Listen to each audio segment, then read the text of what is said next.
नमस्कार। शास्त्र का वचन है, जन्म मृत्यु सुख दुखानाम प्रारब्धम कारणम स्मृतम। अर्थात मनुष्य के जीवन में जो भी घटनाक्रम घट रहा है उसके पीछे मात्र प्रारब्ध ही कारण है। लेकिन कुछ शास्त्र ऐसे भी हैं जो ये बतलाते हैं प्रारब्ध तो कारण है ही है, उसके अलावा भी तीन अन्य और कारण हैं। उनमें से तीन कौन से हैं? पहला है प्रकृति, दूसरा है परिस्थिति जिसको विधि शास्त्र भी कहते हैं, और तीसरा जो इसमें आता है उसे हम बोलते हैं काल यानी कि समय, जिसको आजकल हम ट्रांजिट या गोचर भी कह सकते हैं। तो चार कारण हैं, प्रारब्ध है, प्रकृति है, परिस्थिति है और साथ में है काल। तो चारों जो कारण मिलकर के मनुष्य के जीवन में शुभाशुभ घटनाओं को जन्म देने वाले बनते हैं। आज हम वास्तव में विधि के महत्व की बात करते हैं।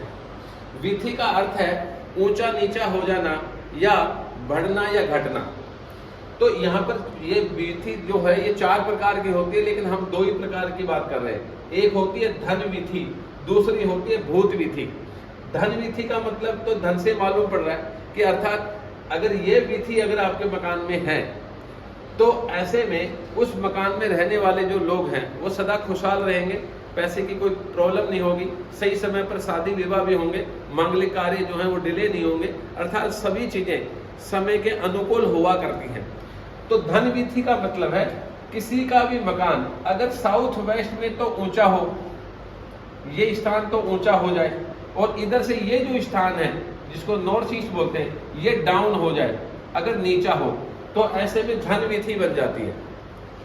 तो आप देखें तो पुराने जमाने में ईस्ट फेसिंग जितने मकान हुआ करते थे तो शुरू में जो है कच्चे मकान होते थे, कुछ साहूकारों के पक्के भी हुआ करते थे।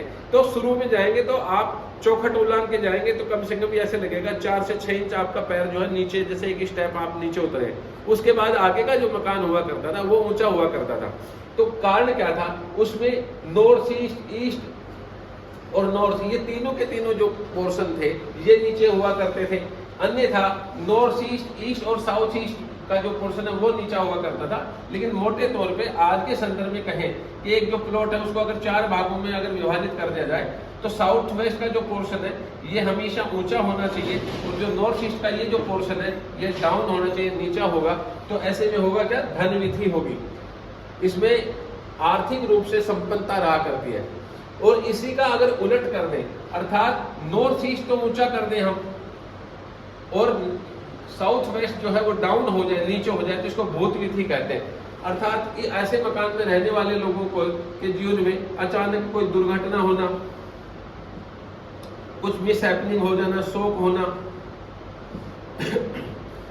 कोई रोग हो जाना, कर्जा होना, या पैरा नॉर्मल जो एक्टिविटी है, भूत पिशाच प्रेत आदि जैसी जो बातें हैं उनमें भय हो जाएगा, भ्रमित हो जाएंगे, कंफ्यूजन हो जाएगी, इरिटेशन होगी, फ्रस्ट्रेशन होगी। ऐसी चीजें भूत विधि में रहने वाले मकान में रहने वाले जो लोग हैं उनके साथ हुआ करती है। तो ऐसे में हमें जब भी मकान बनाते हैं तो इस बात का ध्यान रखना चाहिए कि हमें भूत विधि अर्थात साउथ वेस्ट हमारे डाउन नहीं होना चाहिए बजाय नॉर्थ ईस्ट के। हम हमेशा धन विधि वाला जो मकान है वह लेना चाहिए, उसी अनुसार उसको बनाना चाहिए कि नॉर्थ ईस्ट डाउन हो और साउथ वेस्ट अगर ऊंचा हो, तो धन विधि का शुभ फल हमें आसानी से प्राप्त होता रहता है। तो इस प्रकार से 2 विधियों के बारे में आपको बताएं। धन्यवाद।